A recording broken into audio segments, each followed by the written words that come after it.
şu yılning oliy maktab imtihonida vatanimiz bo'yicha birinchi bo'ldi. Shanxay Meditsina universitetidan chaqiriq kelgan bo'lsa-mu, oila ahvolini ko'z tutib, atalmish Xinjiang universitetining fizik fakultetini o'qishga qaror qildi. 5 yillik oliy maktab hayotida birinchi darajalik o'qish mukofotini hech qo'ldan bermay o'qiydi. Bu jarayonda ingliz tili o'rgandi, qurilish maydonida qurilishchisi bo'lib ishlaydi. Oliy maktabdagi natijasi alohida yaxshi bo'lganligi uchun o'qituvchilar uni imtihonsiz magistrlik o'qishga tavsiya qildi. Ba'zi sabablar tufayli voz kechishni o'ylagan bo'lsa-mu, opasining qo'llashi bilan magistrlikda o'qiydi va bu jarayonda qattiq tirishchanlik bilan professorlarning diqqatini tortadi. Va doim Xitoy o'quvchilar bilan selishtirma qilindi. Chunki Uyg'ur tilida o'qigan bir o'quvchining Xitoy tilida o'qigan Xitoy o'quvchilarining oldida o'tib ketishi 1994-yildagi fizik fakultetida aqlga sig'maydigan bir ish hisoblandi. Uni maktab Xitoy yadro energiya fanlar akademiyasiga iznish va tadqiqot bilan shug'ullanishga avatdi. Maktab uni yana Italiyadagi xalqaro nazariy fizika markazi bo'lgan ICTP ga o'qish uchun iltimos sunishini topilaydi.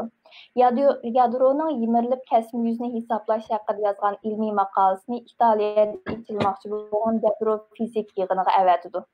Uzun o'tmay ICTP xush xabar kelib rasmiy o'quvchi sifatida qabul qilindi. Bu yerda har yil necha yuz xalqaro yig'inlar ochilib turadigan bo'lib, dunyoning har qaysi joylaridan necha minglagan olim tadqiqotchilar kelib ketib turadigan va Nobel fizika mukofoti sohiblarini ko'rish pat-pat nisb bo'lib turadigan bo'lib, u ana shunday qaynoq muhitda cho'kib ketadi. Va bu yerdagi o'qishni muvaffaqiyatli tamomlab, o'qituvchilarning tunishtirishi bilan Shveysariya Basel universitetining doktorlik o'qishi qabul qilindi. Va Nobel mukofotiga erishgan nanometr sohasidagi muhim tema tonal skanerlovchi mikroskopga asos solgan guruhga kirdi. Va shuning davomi bo'lgan atomlar aro kuch mikroskopining nazariy asosini tushuntirish va uning asos tiklash xizmatini o'z ustiga oldi. Bu jarayonda nurg'un tadqiqotlarni ilib bordi va uning natijalari xalqaro nufuzli jurnallarda keyin-keyindan e'lon qilindi. 2,5 yil ichida doktorlikni tamomlab, fakultet tarixida o'qishni eng tez bitirgan o'quvchi bo'lib qoldi. Shuning bilan u o'qigan fakultetning o'qituvchi o'quvchilari uning sharafiga maxsus bir cho'ng o'qish bitirish ziyofati o'rinlashtirib berdi. U hozir Shveysariyadagi eng cho'ng davlat egiligidagi uchur texnik shirkatining taklifi bo'yicha oliy darajalik injener bo'lib xizmat qilyapti. Shundoq hurmatli ko'rurmanlar, yuqorida sizlarga aytib o'tgan bu hayot musobaqasining egasi dal Uyg'ur STEM ekranining bugungi sonining aziz mehmoni bo'lgan doktor Abdushukur Abdurashid akamiz. Assalomu alaykum Abdushukur aka, qanday ahvolingiz? Xush keldingiz. Alaykum assalom. Rahmat. Shundoq bir ekran orqali boshqa qarindoshlar bilan bir suhbatga boradigan fursat yaratib berganingiz uchun. Estağfurullah. Rahmat deymiz. Ular bu suhbatimizni rasmiy boshlab ketsak. Yuqorida sizning doktorlik o'qib bitirguchi bo'lgan natijalaringizni vaqt munosabati bilan qisqartib o'tib ketdim. Asli o'zingizga degizgim bordi, lekin siz baxtli kamtar bo'lg'achqa menlam deyishni to'g'ri topdim. Undaqda aka hozir ishlayotgan xizmat o'rningiz va qilayotgan xizmatingiz haqida bizga ozroq so'zlab bergan bo'lsangiz. Bo'ladi. Oldi bilan ekran oldidagi barliq ko'rurmanlarningki mush vaqtinglar xayrli bo'lsin. Abay aytib o'tgandagidek, men shu 2000-yili Shveysariyada Basel universiteti doktorlikni bitirdim. Bitirgandan keyin bu mening qilayotgan xizmatim o'sha nanotexnik sohasida bo'lganligi uchun davomlashtirib postdoc xizmat berish fursati keldi. Biz shu Motorola'ningki ayni vaqtda telefonninki batareyasi, ya'ni uzun ömür, uzun bir qatim to'qnashish bilan uzun qiladigan shu bir texnika haqida bir asosiy tadqiqotni 3 yillik projekt fondi bilan ta'minlaydigan bo'ldim. Asosli qiladigan tema bu karbon nanotüp sohasida. Bu birsi Madrid, birsi shu Germaniyaningki Hamburg, undan shu universitet Basel universitetining bizning guruhga shuningda hamkorlashib xizmat qiladigan bo'ldik. Ammo meningdiki shu hisoblash, ya'ni uchur texnikasiga bo'lgan ishtiyoq meni shu yaxshi bir bir nima bo'lib turgan bo'lsa-mu, meni fizikadan ayrilib, mush sanoatga kirishga oid bir nima bo'lib qoldi. Shunday bir fursat bo'ldi. Shuni men shu nayta bir qiyinchilik bir do'qmosh keldim. Balki bu temaga keyin yana kelib to'xtalamiz. Nima uchun fizikadan mush uchur texnikasi kirganligim to'g'riliq. Shu uzun muddatli meniki burundan tortib mush sohaga bo'lgan qiziqishim tufaylidan oxiri men shu uchur texnikasiga kirdim. Dastlabki xizmatim German Telekom'ninki, ya'ni shu davlatli German Telekom'ning Shveysariya tarmog'iga kirdim. Bu yerda qiladigan asosli xizmat shu avtomatlashtirish sohasida. Ya'ni shu uchur texnikasi vaqtida shu 2000-yillarda nihoyat yuqori pallaga chiqqan, ya'ni uchur texnikasi bundan keyingi hamda uchur davrida o'qib, uchur davrining eng yuqori pallasiga chiqqan bo'lib, sanoat uchur texnikasiz yurishmaydigan holatga kelgan vaqtlar. Bu vaqtida hamda shu uchur texnikasining murakkab darajasi eshib qolganligi uchun yani nurg'un narsa odam qilib qarashdan bundan keyin avtomatlashtirish, ya'ni shu yumshoq nimasi bilan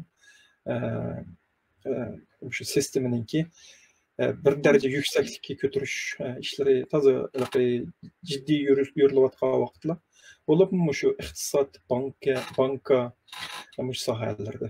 Bu Shveysariya endi biz bilganimizdek shu banka, iqtisod sohasida muhim bir o'rin bo'lganligi uchun men bu sohaga xizmat kirdim. Bu German Telekom'da 6 yil ishladim. 6 yil ishlagandan keyin shu Shveysariyaning o'zining davlatli telekomga yetkilish bir fursat bo'ldi. Shu yerga yetkazdim. Bu yerda toki shu 2018-yilga qadar shu bank sohasida biz shu Shveysariyada bankalarda davlat bankalarni shu uchur texnikasida eng ishonchlik, eng muqim, eng bexatar shunday bir uchur mulozimni ta'minlash sohasida loyihalar bo'lib ishladim. Bu nurg'un narsalarga chetiladi. Masalan, qattiq detal texnikasi bo'ladi, masalan, mashg'ulot sistemasi bo'ladi, uning ustida yurilishadigan. Anan uning ustida ma'nodan sondan deymiz, anan keyin qo'llanilgan programmalar degandek narsalar bor. Undan keyin biz bir bankninki shu uchur texnikasi sohasidagi o'xshamagan shu qo'llanayotgan programmalar yoki mashg'ulotlarniki turiga qaraydigan bo'lsak, eng oz deganda 50 yoki undan yuqori sistemalar bir-biriga moslashib ishlash kerak. Buningki hamma kontrol qiladigan bir markaziy sistemasi bo'ladi. Mening asosli qilgan ishim shu markaziy sistemasiniki sistem loyihalash, andan keyin shu sistemning bexatarlik, muqim, ya'ni chunki bank degan vaqtida odatda 7 kun 24 soat davomli menib turish kerak. Demak, uning ishonchlik darajasi yuqori bo'lishi kerak. Shu kapalat ya'ni nemisda xizmat qildim.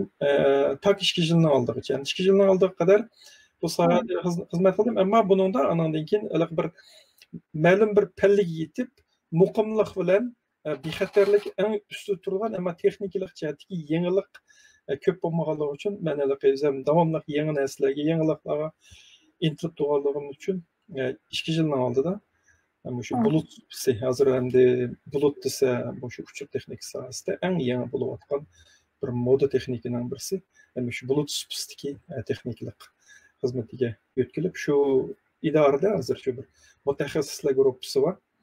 Buni yo'lboshchilar atrofida deb qo'ydi, Tiger Team deymiz. Bu yangi bir uqum hamda o'sha eng oldingi sohada xizmat qilayotgan bir mutaxassislar guruhi bo'ldi. Shu yo'lbosh guruhida bir 10 necha odam bor guruhda. Shu sohada xizmat qiladi. Maşallah. Körülmenlerimiz hazır mana körüvatizler. Fizik fənləri doktoru Abdüşkür Abdürşid haqqımız bilan naq meydan söhbət edib beriyatırız. Haqqımızdan soraydigan suallar bolsa inkaz şəkildə bizə qaldırıb qoysanlar proqramımızın axırda haqqımızdan soraş fürsətinə erişimiz inşallah. Bundan mən suallarımı davamlaşdırayım. Doktorluq oxugan məktubunuz bolsa Basel Universiteti, yəni qurulğan 500 ildən köprək vaxt içində fakultet tarixində doktorluqni ən qısqa vaxt içində tamamlayan oxucu olubsuz. 2,5 yil şunaqı. Normalda 4 yıl deyilmi? Əlbəttə bu hərgiz adətdəki bir şərəf emas. Bütün oxuş tarixiniz əlaçılıq bilan toşub getibdi. Sizin bəkmi fəxrlənimiz. Siz İslamatan qırvəklərdə tuğulğan bir balının, yəni özünüzün o'ttir məktəbdən başlap pəllim-pəlli öyrəb muvaffəqiyyətlərinin bu soğusunu qədəm-qədəm çəkib kiriş jarayonida uçurğan cəfalarınız, qızğınlıqlarınız, aşı çağdakı tuyğulara qayta bir kömgən asasda biz bilan bir ortaqlaşıb bəgən bolsanız. Bo'ladi, rahmat. 2,5 yilda doktorlikni putlagan balkim birdan bir o'quvchi bo'lmasligi mumkin. Men undaq bir statusga borlig'ini bilmayman. Hamda doktorlik o'qishninki Yevropada vaqt cheklimasi yo'q.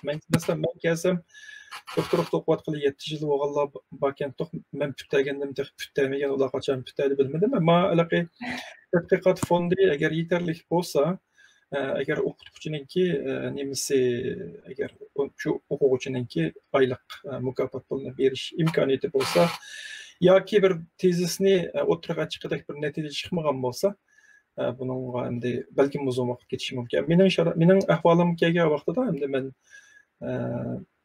birsiga vaqtni tejidim, demmamdim. Yilda bizning odatda 3 haftadan 4 haftaga dam olishlar bo'ldi.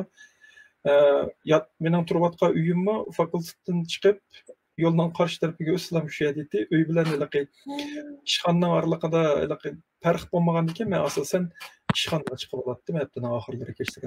Shanba kuni degan bir soatlik chiqqandan boshqa vaqtlarda endi ko'pincha ishxonada o'tkazdim hayotni. Balkim shu sababdan bo'lishi kerak. Undan keyin yaxshi bir natijalar chiqdi. Chiqqandan keyin tezis yozgandek bir narsa qo'limizda bo'lganligi uchun tezisini yozdim. Yozib bo'lgan tezisni yoqaladik. Shunday bo'lganligi uchun tez bo'lib ketib qoldi. Ammo statistikada balkim men birdan bir o'quvchi bo'lishi mumkin, boshqalar bo'lishi mumkin. U muhim emas. Muhim bo'lgani nima degan vaqtida shu natijaningki yaxshi chiqqanligi bo'ldi. Endi siz meningki tariximni so'radingiz. Men shu abay aytgandek kuchada bir doktorda o'qigan. Endi balkim to'liqsizlarda pek yaxshi o'qib ketgan bo'lishimdan atayin, mening toza esimda yo'q, yaxshi o'qigan, yaxshi o'qimaganman. Ammo to'liq o'tirga chiqib uzun o'tmay dadam qatnashadisi bilan tugab ketib qoldi. Tugab ketib qoldi, opamning xizmati yo'q, men bolaning cho'ngi bo'lganligi uchun menga nisbatan endi oilaninki turmushini qamdash, kasbga kirib, uyni o'rganib ailenin turmuşunu qamdash vazifasi menga tushdi. Men uningga tayyor bo'ldim. Hatto maktabga ham bormadim. Bormagan vaqtida opam Asli aka mush to'g'riliq savolni ayrim so'ramoqchidim. Hozir demoqchi bo'lgan savolim mushu doktorlik o'qigan vaqtda siz uchragan jafolarni, masalan, chet elda o'qimak uncha oson emas. Onun için bunca qisqa muddat ichida o'qibsiz va men u narsalarni to'g'risida biroz izlanish qildim. Har kun degdek 8 soat dars anglab o'rgandik. Undan chiqib yana shu kutubxona hamda galma bor, ham nima xarajatmi bo'lishi kerak. Mushu haqdagi tatgan jafolarınız va o'zingizning qizg'inligi bilan 2,5 yilda qanday bitirib ketgan qiz. Shu haqda biroz to'xtalib bergan bo'lsangiz. Undaq bo'lsa hikoyani mana shu universitetni putlagan vaqtlardan boshlay. Men fizik fakultetida u vaqtida meningdan burun 4 magistr o'quvchi bo'lgan. Bizning Mahmudjonda bir akamiz bor, hozir Amerikada tunji Uyg'ur magistr bo'ldi, fizik fakultetida bilingan. Undan keyin bizniki 3 qiz magistr qiz bo'lgan.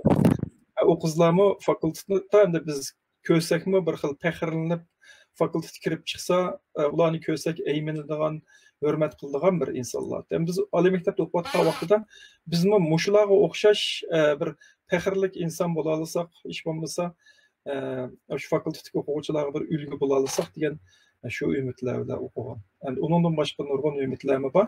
Masalan, bizningki shu Malinda mesela yadro enerjisininki baş nimasi var, merkezi var. Ondan keyin bizden ait köp yadro sınaqları etib berilgan.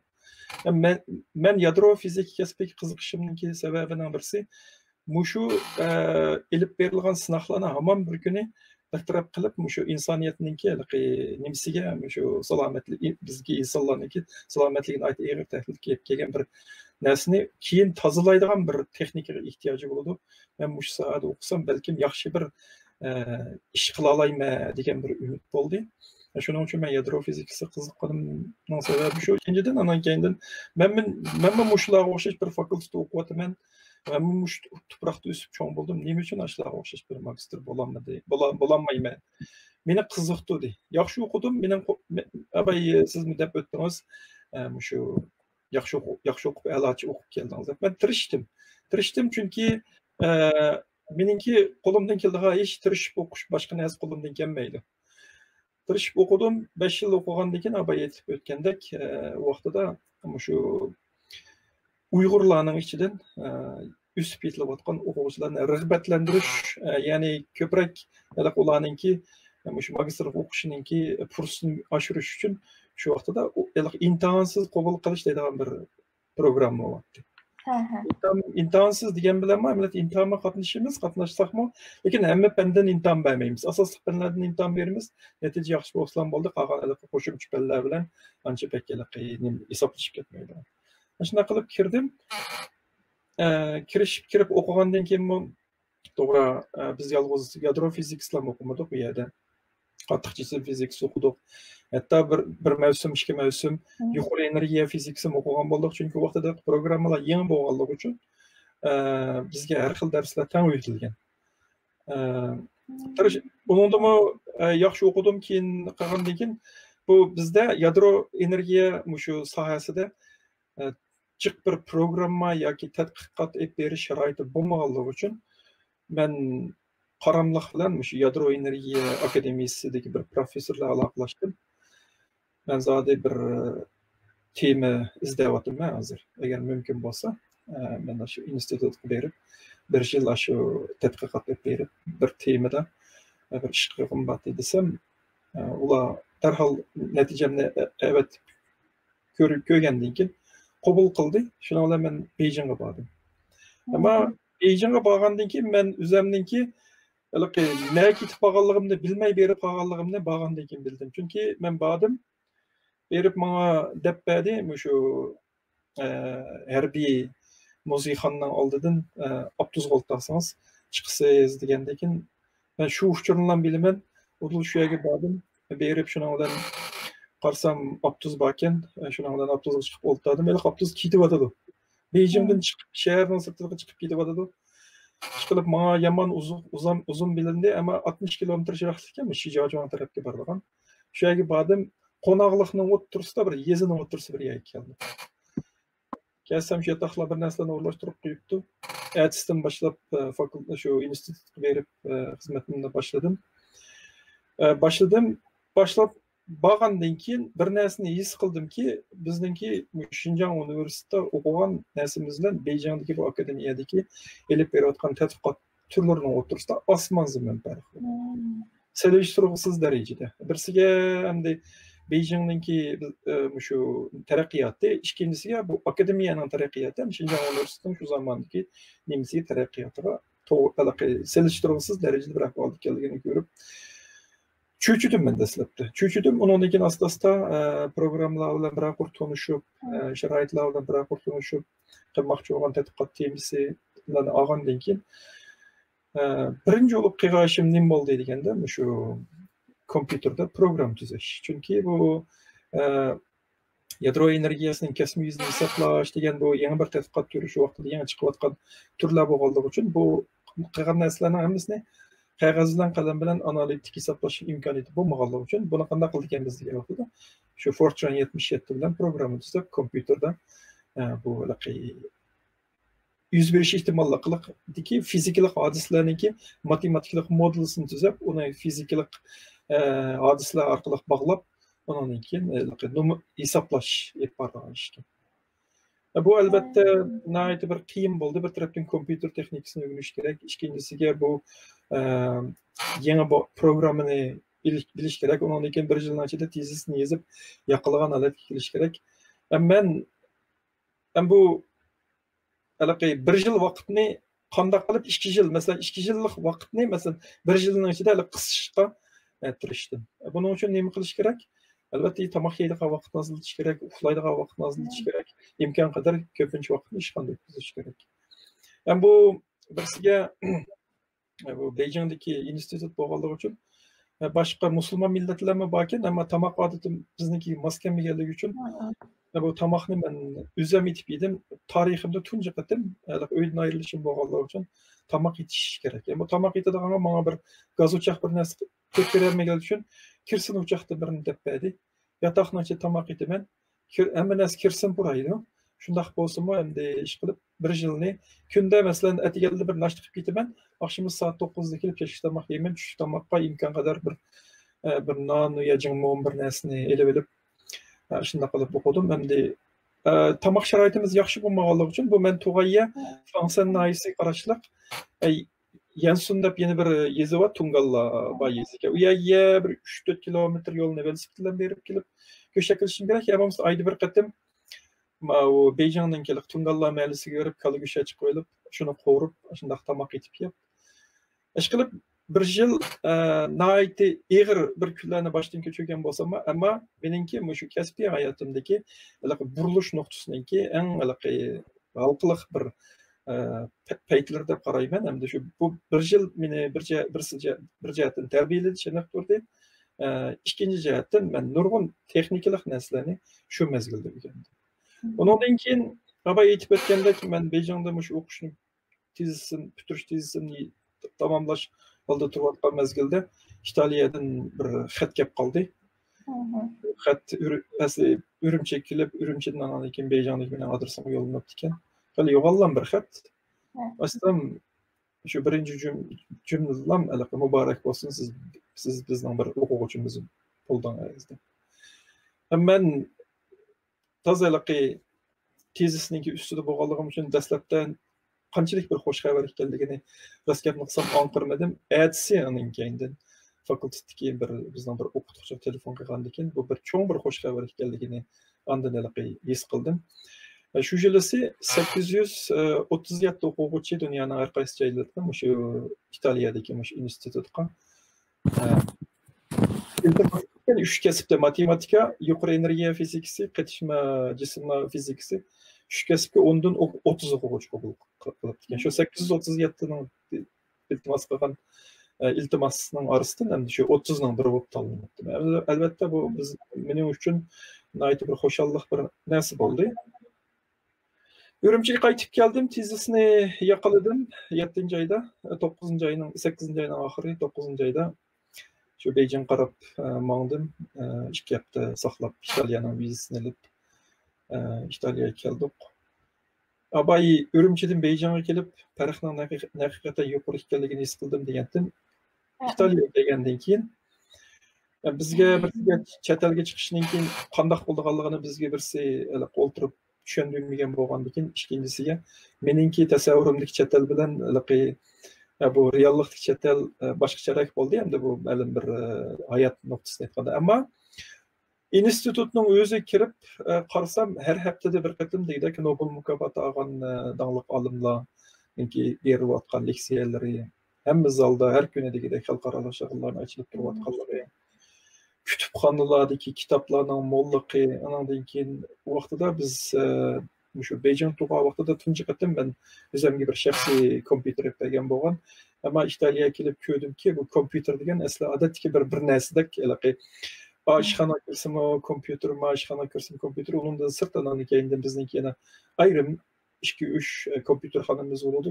Xohlagan kelib kompyuterga kirib, o'zimizning hisobi bilan programma tuzab, masalan, materiallardan foydalanib, dunyoning har qanday yerdagi kutubxonalarga kirib, elektronlik kitoblardan foydalanib, yoki bo'lmasa, agar topolmagan kitoblar bo'lsa, shu Italiyaningki ichida har qanday kutubxona bo'lsa, akab berilgan bu xil sharoitlarni ko'rib, men haqiqatan abay siz degandagidek taklamakandan bir qumliqdan chiqqan, bunday bir Uyg'urningki nimasiga nisbatan men ko'rayotgan dunyo xuddi yer sharidagi bir dunyo emas, tashqi planetdagi bir dunyo degandek shunday tasirga kelgan vaqtlarimda. Hatto ba'zan vaqtida o'ylab ketdim, masalan, ben dünyanın qayerden keldim, hazır qayerda o'ltiryapman. Agar mana beshimga bir tasodifiy bir kun kelib qolsa, dunyoda bir odam xabar topammi, topolmasmi, shunda bir uyg'urmi, shunda bir beshiga bir kun kelib qolibdi degidek holatda o'zimni yer sharidan chiqib ketib qolgan, boshqa bir planni qilib qolgandek hissiyotga kelgan. Albatta, hozir chet elga chiqib qolganlarga nisbatan aytganda bu deganlarimning hammasi kulgili tuyulishi mumkin, ammo 96-yilgi vaqtga nisbatan aytgan vaqtida men haqiqatan bir boshqa bir dunyoga, ya'ni mushu kitob, mushu bilimning hammasini o'rganish uchun qanchalik vaqt ketadi degandek tuyg'u kelgan vaqtlarim bor. Endi ICTP'dagi bu programmaga kelgan vaqtida bu qanday programma degan vaqtida bu mushu 3-dunyo ellari, endi bu 3-dunyo ellari degan vaqtida mushu Braziliya, mushu Xitoy degandek davlatlar garchi 3-dunyo ellari qatorida deb qaralsimi, ammo lekin programmaga kelgan vaqtida bu programmada bu Xitoyga berilgan programma emas ekan. Bu mushu Uyg'urga kelib qilishniki ma'lum bir oq ko'rinishi bor. Endi bu yerga kelganlarning ichida garchi 3-dunyo ellaridan kelgan bo'lsa-mu, masalan bizning savodoshlarimizning orasida masalan Venesueladek, masalan davlatlardan kelgan, Filippindek davlatdan kelganlarniki bularniki o'qitish sistemasi allaqachon mushu g'arbniki o'qitish sistemasi bilan nima bir yo'l, ya'ni bir o'xshash yo'llanishda ketayotgan bo'lganlar uchun ham bularningki nimasi nihoyat yuqori saviyasi, nihoyat yuqori. Shundaqdimi endi bu programmani qilishdagi maqsad nima degan vaqtida mushu 3-dunyo ellariga mushu yuqori sohada, masalan mush kasbiy sohada tarbiyalab, shu davlatga qaytib qolganki 3-dunyo ellarininki texmo taraqqiy qilish uchun foydali bir o'rinlarga kirib xizmat qilish uchun yaratilgan bir o'rin ekan. Ammo lekin abay degandagidek kelgan odamlarninki ko'pinchisiniki nimasi saviyasi yuqori bo'lganligi uchun bu asli bu Amerikaninki Master of Philosophy deydigan bir programmasi borki, shu programmani odatda 2 yildan 3 yilgacha bo'lgan programmani bizga 1 yilga yig'iblam. 1 yilning ichida 3 mavsum, 2 mavsum dars o'qiymiz. Odatda dars soat 9da boshlangan bo'lsa, kech soat 7lar bilan oxirlashadi. 3 1 soat dam olishimiz bor. Undan keyin o darslarni biz birsiga oldin mush o'tilgan darslarni hazm qilib, undan keyin topshiriqlarni ishlab qilib bo'lguncha odatda eng oxirgi avtobus bizniki institutdan bizniki turayotgan uyimizga mang'an avtobus kech soat 12da eng oxirgi avtobus mang'adi. Biz kech soat 12gacha oxirgi avtobusgacha biz kutubxonada o'tirib o'rganish qilamiz. Uyga borguncha 1,5 soat vaqt ketadi, chunki orliqda avtobus olmishimiz, orliqda saqlaymiz, undan keyin piyoda mang'amiz bir tog'ning to'pisiga birga. 1,5da uyga berib, uyga borgandan keyin tomoq yetib yeb, odatda 2,5 yoki 3 tuqlaydi abi. Ondan keyin topshiriqniki nayti ig'irligidan biz odatda payshanba kuni kechasi asosan hech kim uxlamaymiz endi. Uxlamaymiz, juma kuni topshiriqlarni topshirib etib haftaliki. Ondan keyin hafta oxirida bir qatim bir azroq bir qinib uxlab olib, kiyim-kechaklarimizni yuvib olgandan keyin shanba kuni tushgacha, shanba kuni tushdan keyin yakshanba kunlari meni butun kun shunday qilib institutning kutubxonasida o'tadi. Chunki bu 30 o'quvchi hammasi o'xshash.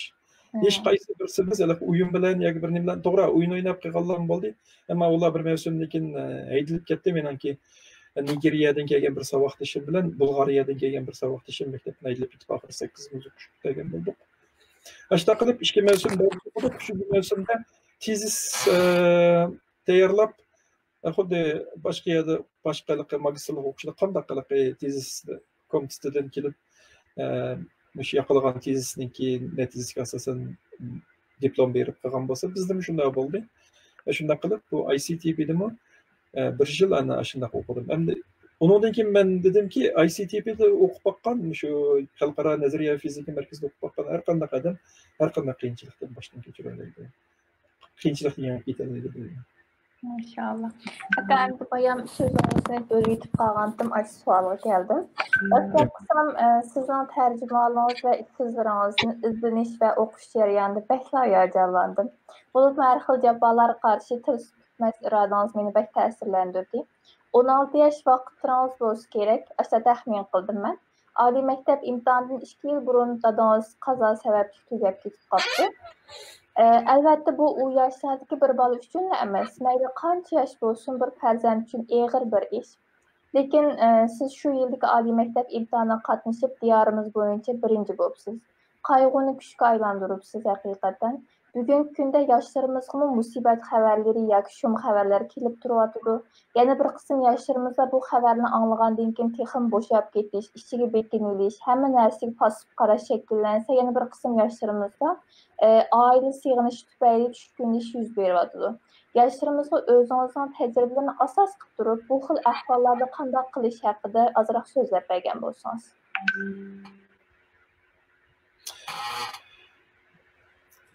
Ben şu Tuluvatırga çıkıp uzun etmey dadam tükep gitti. Abay degendikidek birisiga apamның hizmeti bolmaganlığı için, balının çoğun bolganlığı için Çikepte gerçi mektepke berip kelgen bolsam mı, mektepte neyim ders ötüp kim ders ötüp hem küzümgüm körünmegidek, hem kulukumgum kirmegidek şu derecede üzemli yoktu. Çünkü dadamның tükep ketkenligi bana nispeten ailenin türü kişi kılganlıkından baradı. Hem de vatanda 85-86 yıllardaki ahvalını oylap baksak boladı.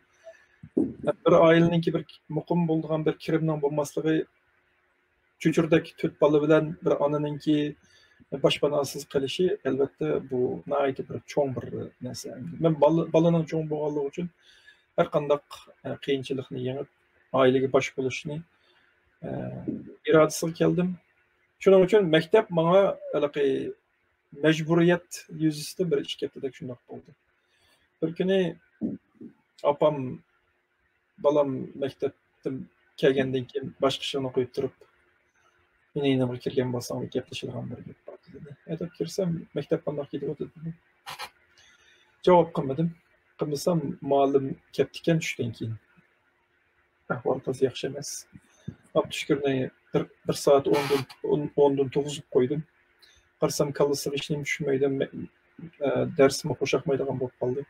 Bir saat 9'up qo'ysam to'rt yosh bo'lganda qarab bu bir o'zgarish bo'lmagan bilan bir anglish qildi degan. Apam shu yerda qo'limni tutib turib yig'lab turib dadamning orzusi seni bu vaqtida hamda millatlar universitetida o'qitish eng cho'ng bir arzu kelme deymen şu vaqtida. Dadam seni nega verip o'qitib men manga o'xshash bir injener bo'ladi. Buni men Beyjanda millatlar universitetida o'qitaman deydigan arzusi bo'pti. Agar sen bunda qilsang, dadamning ro'yi ko'rinib qoladi. Men dedim shuni bilan bu bana nisbatan hozir bir tanlash asosan bo'ldi. Chunki dadam ham shu 4-transport shirkatiningki mashinasininki hodisa uchrab ketganligi uchun bu shu Abnum rayonidagi eng cho'ng qatnash transport shirkati qatorlashmasa.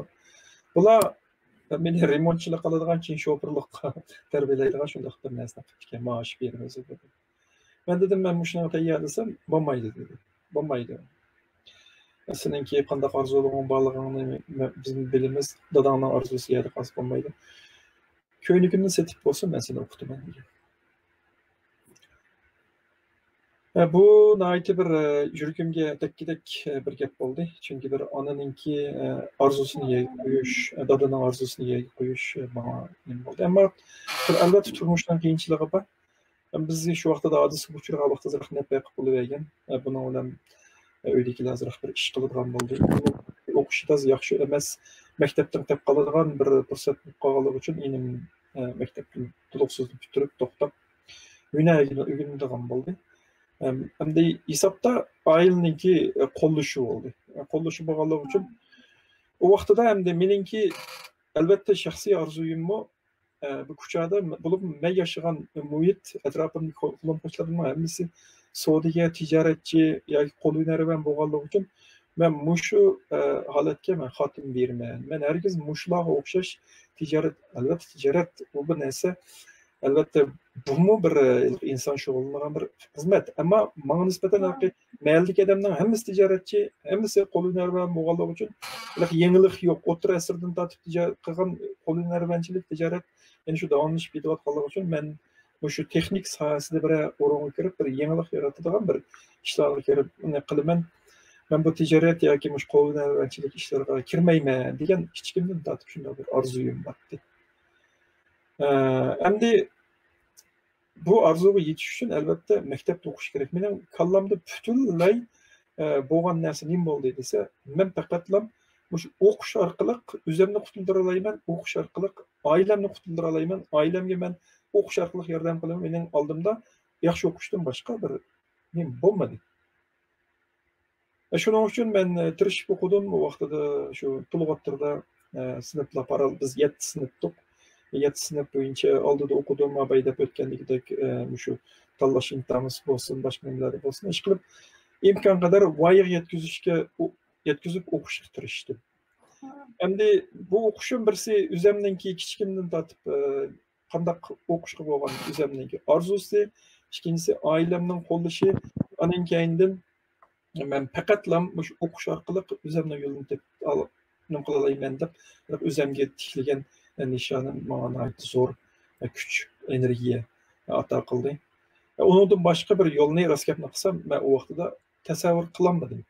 O'qishdan boshqa bir, chunki men yaxshi o'qisam, yaxshi bir o'ringa kirsam, albatta yaxshi bir o'ringa kirish maoshim yuqori bo'ladi deganni tushundirdi albatta ma'lum aytgan vaqtida. Maoshim yuqori bo'lsa, men oilamga yordam qila olaman. Mushkunki qiyinchilikni inilarim, singlim ko'maydi. Men shularga yordam qila olasammi, oilamni qutuldira olasam, o'zimni qutuldirsam, oilamni qutuldir olsam, buni faqat o'qishlarni qila olaman deganim bo'lgani uchun yaxshi o'qdim. Ya'ni abaysiz degandagidek qayg'uni kuchga aylantirdi degan narsa shu menga turtki bo'lgan narsa. Rahmat. Endi o'sha orqali ekran oldidagi tomoshabinlar bir jumlani so'q qilgim kelib qoldi. Türkçe bir gap bor, bək yaxşı görmə. Bunu Uyg'urchaga tuz tarjima qilsam, sabr qilish hargiz voz kechish emas, balki kurash qilishdir deydi. Bu gapni bək yaxşı görmə.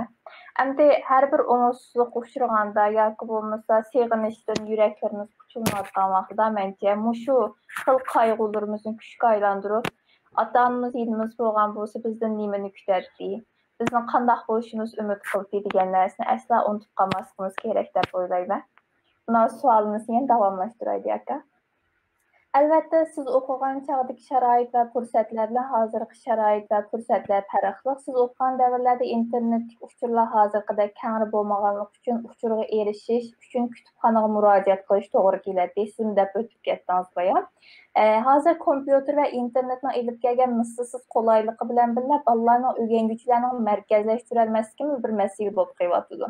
Muşlarni ko'z tutib, o'zingizning o'qigan mezgillarini eslab o'tgach, hozirgi bolalarga tavsiya qilgan o'rganish usullarini deb bergan bo'lsangiz. Men o'rganish jarayonida ko'proq ishlatgan usulning birisi degan vaqtida men yodlaydigan usulni ishlatmadim. Men odatda yodlaydigan darslarga o'tir maktabda o'qiyotganda yaxshi emasdim. Masalan, coğrafiya, tarix, edebiyot degandek darslardagi natijalarim unchalar yaxshi emasdi. O'zim bilaman, hatto bir qatim edebiyot darsini, tariximda bir qatim imtihonda o'tamagan, edebiyot darsida o'tamagandim. Chunki yodlaydigan narsa menga nisbatan nihoyat og'ir tuyuladi. Men har qanday bir narsani o'rgansam, onun ameliyatini izlab, shuni qanday qilganda mush nazariyaviy bilimni amaliy bilimga aylantirish uchun yo'lini izlaydi. Masalan, men odatda shu texniklik sohasida, mana shunday texniklik sohadami nurg'un qo'llanma kitoblar bo'ladi. Men odatda qo'llanma kitobni batma-bat o'qimayman. Varaqlab, asosan taxminan mazmunning qanday ekanligini bilib olgandan keyin darhol shuningki amaliyatiga kirishib ketaman. Ameliyatda davomli ameliyatga kirishib ketishning o'zimi balkim to'g'ri bo'lishi notayin, balkim kitobda uninki burunqilarning o'tkazgan xatoliklari tafsili yozilgan bo'lishi mumkin. Unda xiyollar bo'lsa balkim ba'zi vaqtda ko'magan bo'lishi mumkin. O'xshash xatolikni yana bir qatim qilish mumkin. Lekin xatolikning o'zi nihoyat bir yaxshi narsa. Agar siz bir narsani osonlab qilib ketsangiz, birinchi qatim qilganda unda muvaffaqiyatingizni qozonib o'tib ketgan bo'lsangiz, u yana amaliy bilimga aylanib sizning ichingizda saqlanmaydi. birinchi qatam xatolik qilgandan keyin xatolikniki manbasini izlaysiz. Manbani izlash jarayonida siz bayqamagan yangi bir masala, yangi bir narsalarni nima qilib bu xatolikni tuzatish jarayonida bu xatolik o'zingizning amaliy bilimiga aylantirishda naytaylik turtlik rol o'ynaydigan narsa. Shuning uchun meningki o'qish jarayonida, o'rganish jarayonida davomli qo'llanib kelgan narsam xatolik yuz berishdan qo'rqmadim. Ba'zanlar xatolik yuz bergan men bu ishni qilsam xato qildi ekanman demak bu ishdan natija chiqmaydi ekan deblam qo'l uzatsa bu yaxshi bir o'rganish usuli emas. Masalan bir narsani qilgandan keyin uningki chuqur oxirigacha chiqishiga natija beradiganligini ko'z yetsa uni oxirigacha izchillikni davomlashtirish kerak deb qarayman. Shunday bo'lganligi uchun meningki o'rganish usulim nima degan vaqtida nazariya kitobmi muhim. Menga odatda men shu nimaga kelgan shu o'zimniki shu hayot tariximda har qanday narsaniki kitob bo'lsa men shu ishni qila olaman degan nimaga tayinib keldim. Kitap o'qishdan qo'rqmadim. Hatta abayman deb o'tdim. Shanba kuni 20 kun soatlik qilib chiqatdim. Bazilda o'qiyotgan vaqtida qolgan vaqt ishxonada o'tdim dedim-ku. Shu vaqtda 20 kun ko'chib soatlik qilib chiqsammi, qo'limda bir tal kitob bo'ladi. Kitob jo'zamizda qilib yoki yotiqimda qilib, uyimda qilib, sirtqa chiqarsam, qachon shu kitobning yeniga borgacha titib ketadi. Shuning uchun o'qimasammi, qo'limda bir tal kitob ko'tarib oladi. Endi bu shu kutubxona bo'libmi shu elektronlik kutubxonalar shu mening hayotimdagi bir qism bo'lib kelgan. Hozirmi shundoq? Men aytmoqchiman shu o'rganish jarayonida men hech qachon kitob o'qishdan, material ko'rishdan qochmadim.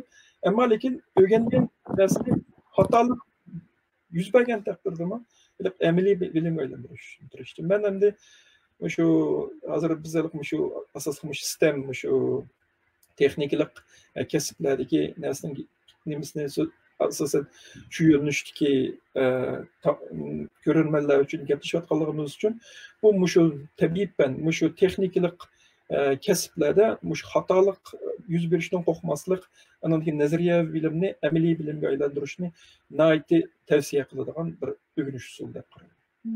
Tushundim, bek rahmat aka. Ekran altidagi ko'rurmanlarimizga yana bir qaytim eskartib o'tay. Hozir Abdushukur akamiz bilan naq maydon suhbat etib beryapmiz. Agar so'ramoqchi bo'lgan savollaringlar bo'lsa, inkas shaklida bizga qoldirish orqali savolinglarga javob topa olasizlar. Hozir programmamizni davomlashtiraylik. Aka, endi mening qiziqqan bir savolim bor. Doktorlikcha fizikada o'qibsiz. Hozir xizmatingiz uchun texnika va kompyuterga aloqador ekan. Endi ozroq so'zlarni o'tib ketgan bo'ldingiz, qiziqqanligim uchun o'tdim deb. Lekin endi men bu narsani endi fizika qiziqmagan bo'lsangiz, menga bunchalar yuqori pallaga chiqarmaysiz deb o'yladim.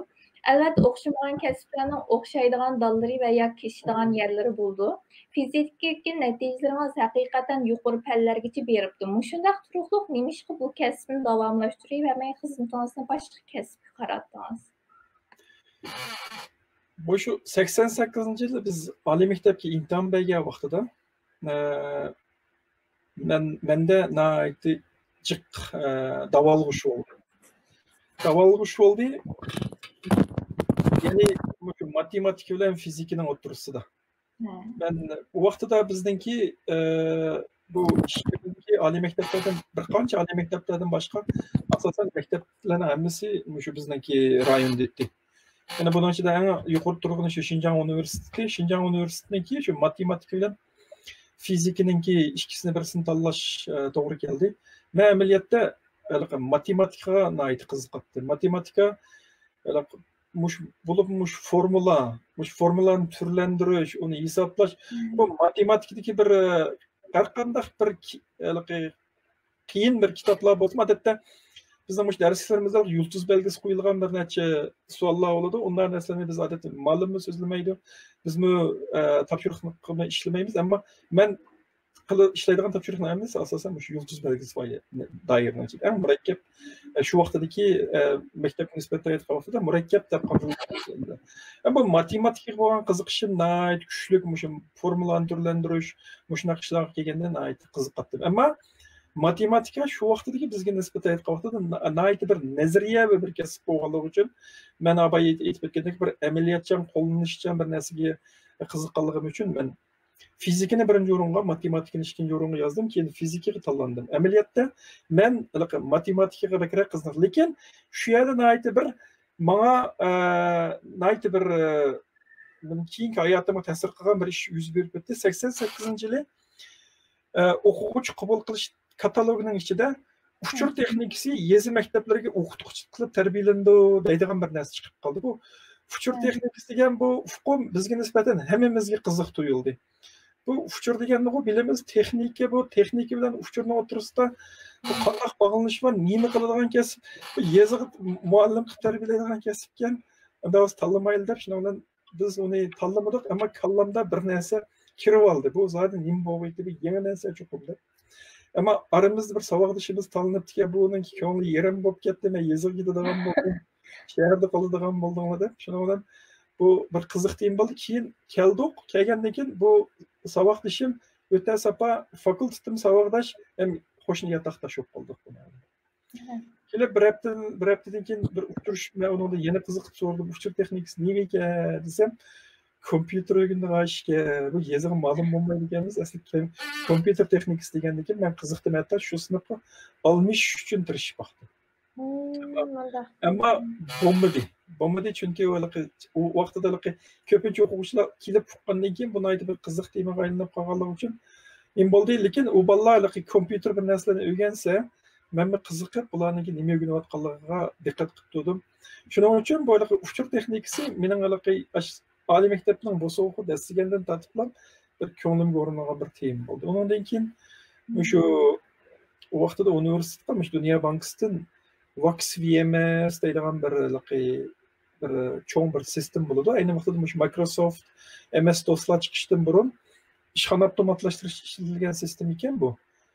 Bu hozir yo'q bu sistema. Hozir allaqachon muzeyxona kirib ketdi, ammo shu vaqtida ishxona avtomatlashtirish ishlatilgan, undan keyin bizga yordam hisobida bergan nima ekan? U yerga kirsakmi, xalatlarni kiyib, shu terliklarga almashtirib, xuddi shu bir biologiyalik tajribaxonaga kirgandek shundoq kirimizda.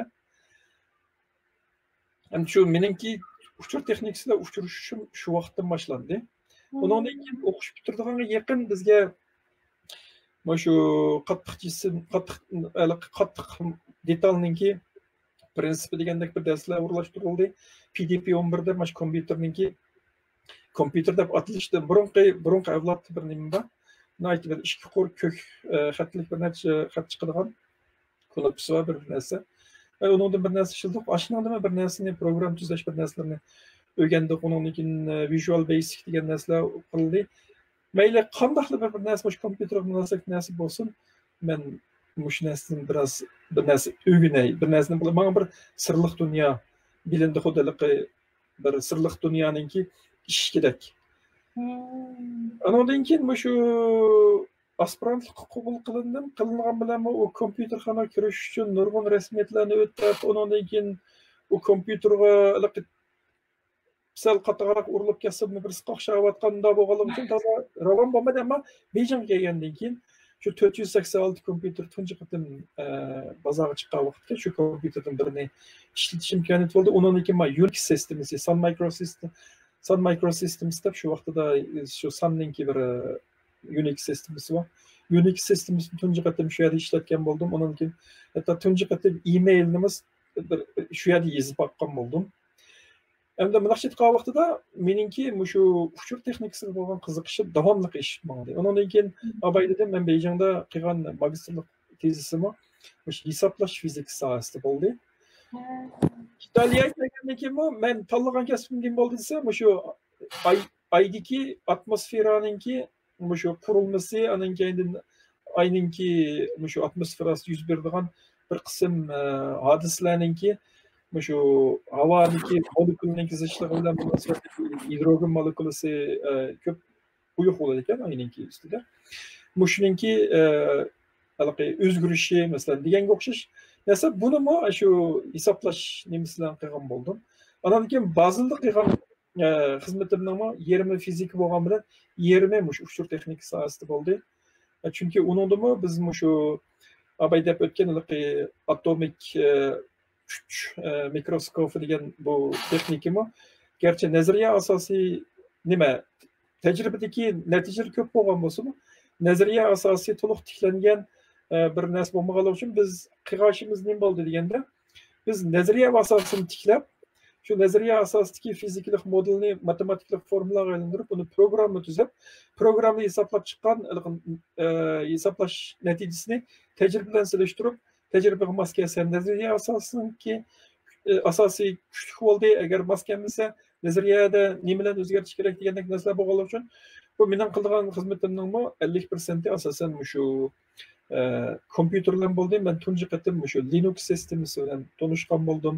Linux sistemasi bilan yuqori aniqlikdagi hisoblashib high performance computing deydigan bir narsa bor. Shu klaster yasab, masalan, qurilma, masalan, ikki kompyuter bir-biriga bog'lab turib, bir-birlarini parallel ishlaydigan narsa yasash. Ashariyanda men birsiga program tuzash, sistem boshqarish, mashg'ulot sistemasi o'rnatishga imadigan programma degandek narsalarning hammasini o'rgandim. Abay degandagidek 2000 yil o'qish tugagandan keyin do'qmushga keldim. Men 13 yil o'rgangan, 13 yil ajrsim degan fizikaning yo'llashiga ma'lumdim. Yoki men shu 88-yilda yuragimning ichiga o'rnab ketgan uchush texnikasi degan narsaniki yo'llashiga ma'lumdim. Yuragimni qo'limga olib baqsam, men to'g'ri fizikani yaxshi ko'rdim, ammo uchush texnikasi menga nisbatan bir sirliq dunyo. Ben bu sırlıq dünyanın içindeki nima tizimlar bor, shuni aytish uchun men mush yo'lnishga mang'ay degan bo'ldim. Uning ustiga endi u vaqtida yana bir sabab bor. Endi men 96-yili Italiyaga o'qishga mangan vaqtida bizning shu vaqtdagi maktab mudirimiz Hokim Jabbor rahmatlik shu bizningki maktab mudirimizni ishxonasiga chaqirib kirib, bizningki shu fizik sohasida, bo'lib tabiiy fan sohasida nimalarimiz, tadqiqotchilarimiz, professorlarimiz az. Sizdan umidimiz cho'ng. Sizni shu Italiyaga o'qishga avatish maqsadimiz shu fakultetga qaytib kelsangiz, bir professorlik o'rnini qilish, anan keyindan tajribalardan birini qurib beramiz. Vaqtida 211 qurilishi degan toza avjilayotgan vaqt 211 qurilishning nimasi bilan sizni qo'llab, shu o'rindan tajribalardan birini qurib bersak bo'lsa, siz texnik ko'p odamlarni tarbiyalab bera olsangiz, bizga yaxshi bo'ladi deb albatta meni Hokim Jabbor ashuna deb yo'l solgan. Ammo men o'qish bitgacha bu oraliqda bu Hokim Jabborning vazifasidan tushgan bo'ldi. Anan keyindan bu universitetning ahvolimi, bo'limi 99-yil qaytib borganda, ta'tilda qaytib borgan vaqtida bir qatam maktabni ziyorat qilib ko'rdimki, ahvol butunlay o'zgarib ketibdi. Ya'ni chet eldan qaytib kelgan shu Uyg'ur bo'libmi, Uyg'ur bo'lgan shu doktorlik kelganlarni bu hatto xizmatga olmaydigan, shunday qilib berib bir mazgil qarab boshqa ketib qolgan ahvollar bo'ldi. Meniki fizikada o'qishimdagi maqsadning birisi qaytib berib professor bo'lgan, shuni 99-yilda ko'rganman. Albatta qaytib berib bir ICT bizniki Italiyada o'qishdagi maqsadim shu, ham doktorlik o'qishdagi maqsadim shu, berib ashada xizmat qilish. Ammo 99-yilgi vaziyat men kutgan vaziyat bo'lmay qoldi. Demak, men xalq o'zimning millat uchun kelgusi avlodlarni yetishtirish uchun xizmat qilaman degan g'oyam 99-yildan boshlab asosda bu ufqning oxiriga yetib ketib qoldi. Shundan 2000-yilga kelgan vaqtida unda bo'lsa men o'zim uchun biriktirish iznib boqay. Fizikim albatta bo'ladi. Masalan, abay aytib o'tgandek Motorola'da masalan 3 yillik fondi bilan xizmat qilish imkoniyati bo'ldi. Ammo menga yanılam qiziq tuyulgani shu uchush texnikasidagi tilsimotlar bo'ldi. Shuning uchun men bu yo'nalishga almishib ketib qoldim. Albatta bir yilgacha universitetda meniki o'rnim boshqa odam topolmay turdi. Hatto bir yilgacha meni davr tug'anmi bo'ldi, ancha-muncha institutdan xat yozib qaytib kelgan bo'ldingizmi, turavergan bo'ldingizmi? Albatta davrinish bo'ldi. Chunki men o'qib turib kirgan bir kasb emas. Gerçi ben nurgun texnikalik bilimga ega bo'lgan bo'lsam, lekin ba'zi vaqtida asosiy bir narsalar bo'ladi. Asosiy narsa kelgan vaqtida u jihatdan boshdan boshlab o'rganmagan bo'lganligi uchun bir qism vakuum bo'lgan ahvollar bo'ldi. Buni shu bir yil jarayonida ben bir yil bakay bir yıldan ki kaça eğer bir çıkmasa belki gidemeden üzerinde bir yıl vakit verdim ama bir yıldan ki yine oyladığımda köp tez diyeyim babam oldu. Şundan beri ben 20 yıldan yakın muş kesipten akıllı olup işler.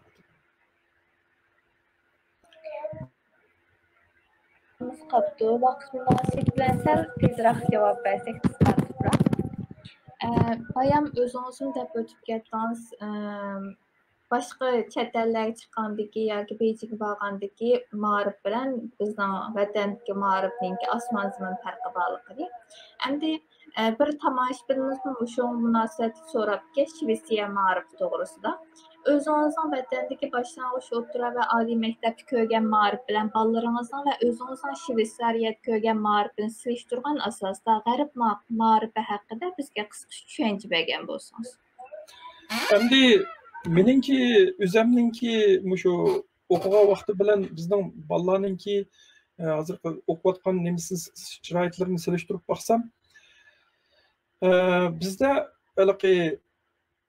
bundaqcha chiqqan vaqtida birsiga darslik materiallar ko'pinchisi o'lik yoki vaqt o'tib ketgan darslik materiallar, ikkinchisi dars o'tish usuli xuddi tamoqni chaynab qush qilib og'ziga solgandek mundaq bir ma'rif nemisi ekanmiz. Ammo yerdagi bizning bolalarninki nemisiga qarab baxsam, ko'pincha o'tilayotgan darsliklar ma'rif nemisi shu jalliq. Masalan, yolg'iz sinfda nuqul holda nazariyaviy bilimlarni o'rgatib qolmay, uni amaliy narsalarga almashtirib. Masalan, deylik men oliy maktabda o'qiyotgan vaqtida bizga bir darslikning sababi bilan bir qator musiqaxonaga borganligini bilaman. Biz o'rta maktabda yoki boshlang'ich o'qiyotganda musiqaxonaga berish u bu degan narsalar yo'qdi. Shundaqda ma'lumlar bir amallarni qilib tabiat darslarini o'tsa, yoz vaqtisi bo'lsa bir yerlarga olib o'simliklarni gulgiyalarni ko'rsatib dars o'tgan. Ammo dars ko'pincha shu birsiga toza vaqtga mos kelmagan shu o'lik holdagi nazariyaviy darsga markazlashgan. Bizning mayada cho'diga vaqtida, masalan, Shveysariya ma'rifiga kelgan vaqtida darslar ko'pincha amaliy narsalar bilan bog'lashtirib o'tildi. Masalan, odatda yilda 2 qatim masalan bir haftadan sirtqa kanikuldaymiz, kampga opirib masalan bolalarga amaliy bir narsalarni ko'rsatib, ularga o'rgatib, andan keyin musiqaxonalarga yoki bo'lmasa biologiyalik bog'chalarga yoki hayvonotlar bog'chasiga opirib amaliy narsalar orqali qilish, andan keyin shu maktabning o'zidami tajribalarga yetarli sharoitlarni belgilab darsni amaliy narsni nazariya bilan birlashtirib o'tish narsini yaxshi ko'rdim. Andan keyin ikkinchisi kelgan vaqtida bizningki shu darsning salmoqi nihoyatda og'ir. Qo'shimcha darslarmi ko'p, foydasi yo'q. Balki inson umrida bir qatim nima qilib qolmaydigan qo'shimcha darslarni ko'p o'tadi. Undan keyin topshiriq nimasi nihoyatda og'ir.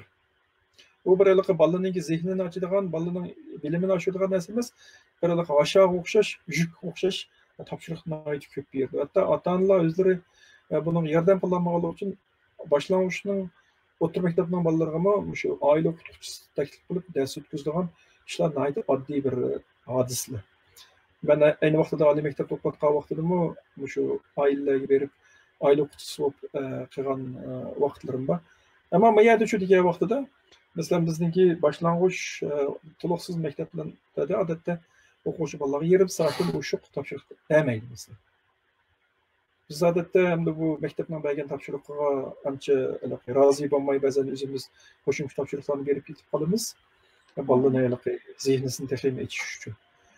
Bu biroz menga tarixiy keldi. Andan keyin ikkinchisi balkim uni negativ degandan ko'ra pozitiv desakmi bo'ladi.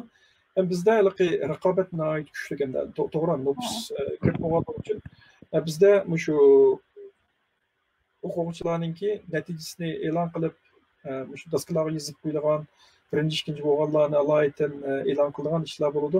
Ammo bu g'arbning nimasida bo'ladi Shveysariyada bu bundoqcha aytganda cheklangan temadan birisi. Masalan, biz yangi ota-onalar yig'iniga borganda bolaning natijasini so'rab bo'lgandan keyin yo'lini to'g'riligini so'raydik. So'rasak, ma'lumsi yaxshi deb qo'ydi. 5ning ichida, 10ning ichida deb so'rasak, yaxshi, hammasi yaxshi sinfdagi bolalar deb, bolalarga bundoqcha aytganda o'shiqcha psixologik besim bermaydigan. Nima shuning uchun bizning odatda biz bolalar natijani ko'tarib kelsa, qancha yapsa, muncha yaptiman. Qanchinchi kelsa, sinfda oldim kelsa, yo keyinmi kelsa, men nadim bilay desa, xafaligimiz bo'lgan. Ammo keyin o'ylab baqsam, endi bu o'quvchi bolalarga o'shiqcha besim bo'lib qoldi. To'g'ri, oldida o'qiganlarga rag'batlantirish bo'ladi, yaxshi o'qisa albatta ular qo'shib bo'ladi, ammo bir sinfda birinchidan birisi bo'ladi, ikkinchidan birisi bo'ladi, demak, uning qolganlari hammasi keynib turadigan. Demak, rag'batlantirgan o'quvchi qaraganda ümidsizlangan yoki bo'lmasa psixologik besim bo'lib qoladigan odam ko'p bo'ladi. Balki bu nuqtada aytgan bo'lsa kerak, nima qilgan bo'lsa kerak, shu bolalarningki natijasini ochiq oshkora e'lon qilmaslik bularda bir kari nima qilingan narsa ekan. Tushundim aka.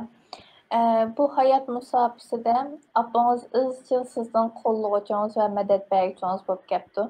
Sizmi bir dada bo'lish suhbatingiz bilan shu ekran orqali jafokash ota-onalarimizga farzandlarimiz yiqilganda yoki ushganda ular bilan qanday munosabatda bo'lish to'g'risida qisqa so'zlab bergan bo'lsangiz. Endi biz o'zimizning bolalik davri bilan hozirgi bolalarimizning davrini solishtirganda albatta jiq o'zgarishlar ko'p. Masalan, biz ayni vaqtida bir ishni xato qilib qo'ysak, tayoq yeydiganligimiz cho'qimlab aniq, yoki bo'lmasa tayoq yeyishdan qo'rqib ota-onalarimizga o'zimizni qilgan xatoliklarimizni deyolmaydigan ahvollar bo'lgan. Endi hozir balki vatanda ahvol o'zgardi, hozir balki emas. Shundaqmi bizga bolalarga bo'lgan tarbiyada birinchi o'rin qilgan narsa bolalarga xatolik qilsa, cho'qim qilgan xatolikni qo'rqmay bizga dadillik bilan deyishni tavsiya qilib keldik. Chunki har qanday bir bola xatolik qiladi, ya qo'lidan stakan chaqirib o'tadi, ya birda velosipedni buzib etib inib keladi. Qilgan vaqtida albatta biz bolalarga xafa chiroyli nima bo'lganligini, nimaning to'g'ri bo'lganligini, nimaning xato bo'lmaganligini har qatib tushuntirishdi. Qanday xatolik qilgan ekan bolam, demak, nima uchun xato bo'lganligini agar hozir ko'rgan bo'lsam, demak, bundan keyin shuni qilmaslik tirish. Andan darsi kelganda shu. Darsi kelganda bizning masalan 6lik sistema, masalan 6 eng yuqori bo'ladi, odatda 4 o'tmaslikning chegarasi. 4 deb qolgan bo'lsa, 4,5 deb qolgan bo'lsa, hatto 3,5 deb qolgan bo'lsa, bolalar o'ltirib turib, bolam nima ish qildi?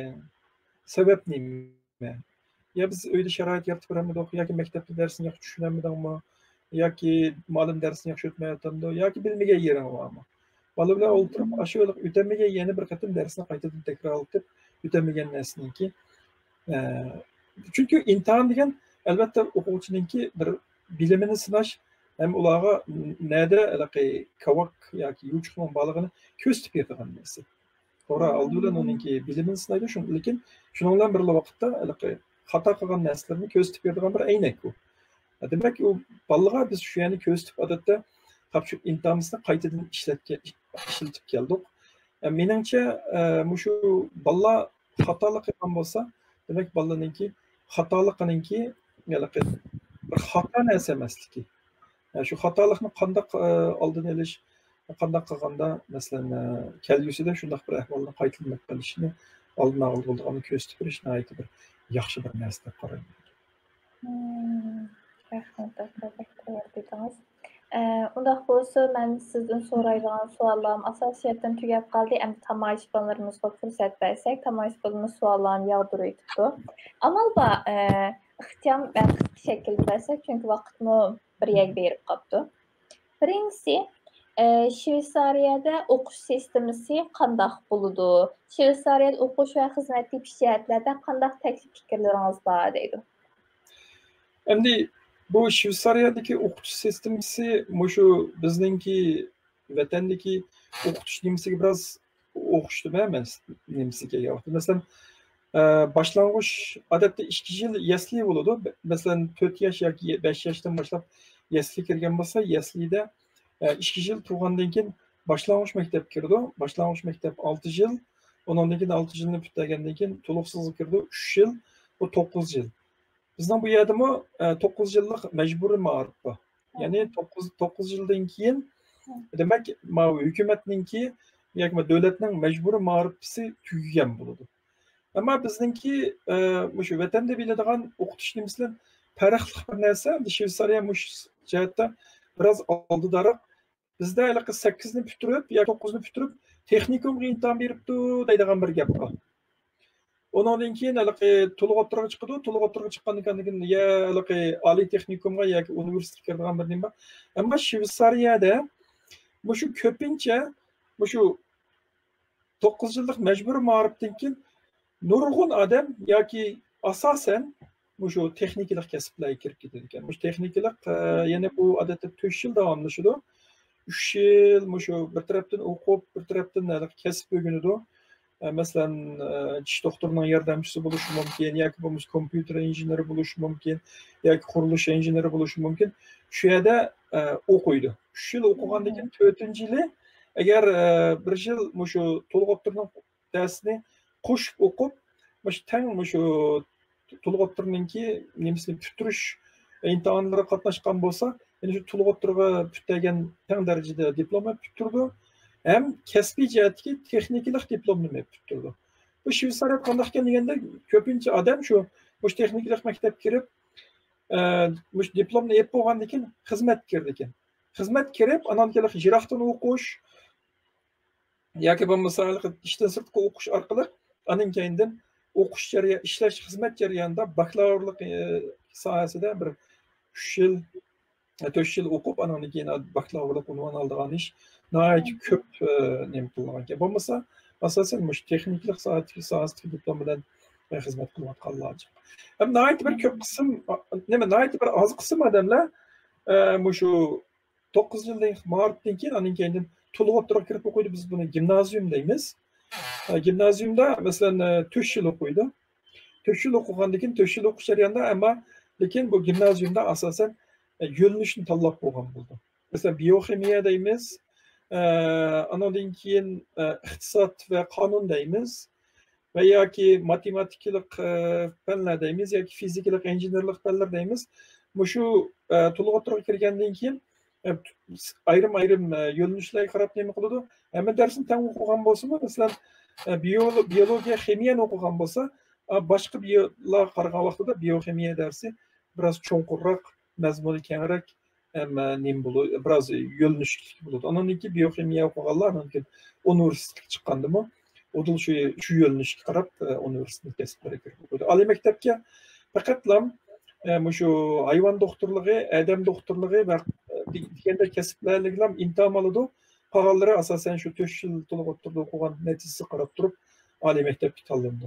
Ammo tanlangan bilanmi bu yerda nimba numur sistemasi bor. Masalan, falon kasbni o'qisa, masalan 4 mavsumda mancha numur olsa, bakalavrlik unvonini bitirdi deganga o'xshash numur sistemasi. Agar numur yetmasa, shu numurni yetkazgich o'qisa bo'ladi, ammo ma'lum bir vaqtdan keyin o'qiyotgan odamning ko'zi yetmasa, u sohada boshqa kasbga almashib ketsa bo'ladi, yaqinroq bo'lgan kasb. Tushundim. Endi bir tomoshabinimiz mundaq debdi, vatanda olgan bakalavrlik unvoni bilan Shveysariyada magistrlik o'qish uchun qanday qilish kerak deydi. Endi bu nimasini shu bakalavrlik unvonini olgan universitetni shu g'arbdagi universitetlarni tonish kerak. Agar tanisa, masalan, bakalavrlik unvonini shu nimasi bo'yicha kirib o'qisa bo'ladi. Agar tasodifiy tanimay qolib qolsa, endi masalan, ya 4 yillik o'qigan bakalavrlik unvoni bo'lsa, ya 2 yilni e'tirof qilishi mumkin, ya 3 yilni e'tirof qilishi mumkin. Qolgan vaqtida undan keyin qolib qolgan yilini ashada to'liqlab o'qib nima qilsa bo'ladi. Bakalavrlik unvoni. Mening ahvolim kelgan vaqtida men Italiyada olgan diplomim bilan shu universitet olgan magistrlik unvonining diplomini ikkilisini topshirdim. Men xiyolimda Italiyadagini qabul qildigan o'xshaydi debdiman. U 1 yillik bo'lganligi uchun Onu qabul qilmay, Şinjan Üniversitesi'nden Beijing'de okuganim 3 yıl bo'lganligi uchun bu 3 yillik magistrlik unvonimni qabul qilib, doktorlik bilan universitetda o'qishga kirgan. Tushundim aka. Yana bir ko'ruvimiz bundan savol so'rabdi. Siz men bildiğin ilim-fan jurnalida maqol e'lon qilgan birdan-bir Uyg'ur olimi debdi, maşallah. Dikimizini qistirib o'tib ketdi. 2015-yili Germaniyadagi Gulmira Hadashmo maqola e'lon qildi deyman. Men bildiğim mush ikkinlalamkansizlarmi? Neydi deb o'tib ketay dedim. O'zingizning tajribasiga birlashtirilgan asosda mushundaq gigant jurnallarda maqola e'lon qilish uchun qaysi jihatda tirishchanlik ko'rsatish kerak haqida so'zlab bergan bo'lsangiz deydi. Hem de bu yalnız mening maqolam emas, bu bir tajriba gruppasi bilan biz bir projekt qildik. Shu yerim o'tkazgich materialning ustininki, ya'ni shu elektronlik texnikasida kirimli materialni aytib ko'p ishlatildi. Kirimli materialga masalan germanium va bir gruppadagi kimiyalik modellar bo'lganligi uchun germanium aralashib qolgan, undan keyin aralashib qolganligi uchun elektron asboblarninki sifati yaxshi bo'lmaydigan mundaq bir ahvol bor. Endi buni tekshirish uchun endi bu optikalik mikroskop bilan bu atomninki safligini tekshirmak oson bo'lmaganligi uchun keyin bu o'shalar abay degan atom kuch mikroskopi degan narsa o'tirg'i chiqdi dedik. Buningki nurg'un tajribalik natijalari bo'lgan, ammo uningki nazariya asosi bo'lmagan. Endi uni shu mening doktorlik xizmatim jarayonida biz uning nazariya asosini tiklab, nazariyaviy modelni shu kompyuter orqali hisoblab, tajribadagi sonliq ma'lumotni biz kompyuterning ichidan oldik. Ya'ni olgan sonliq ma'lumotimiz nima bo'ldi? Bir-biriga mos kelgan bo'ldi. Qilgandan keyin bu sohadagi shu sohada berilgan xizmatning ichidagi eng oldidagi bir tadqiqot natijasi ham nazariyaviy jihatga tushuntirilishi bo'lganligi uchun biz buni shu Science jurnaliga topshirgandan keyin shundan ular qabul qilib shu yerga e'lon qilingan bo'ldi. Endi bu yerda ikki narsa bor. Bir narsa bu yangi texnika bo'lgan vaqtda az bir adam shug'ullanayotgan bir kasb. İkincisi, endi nurg'un adam bir saqlayotgan bir natija. Endi nurg'un adamni saqlayotgan natija bo'lganligi uchun bu darhol qabul bo'lgan bo'ldi. Uzun vaqt saqlamadik. Shuni e'lon qilindi. Endi buning yolg'iz men qilgan ishmi degan vaqtida men qilgan ish emas. Chunki bu bir hamkorlik asosida. Demakchi o'g'lim, demak, shunday bir yangilik bir natijani qozonish uchun birsiga tema muhim, ikkinchisiga hamkorlik muhim.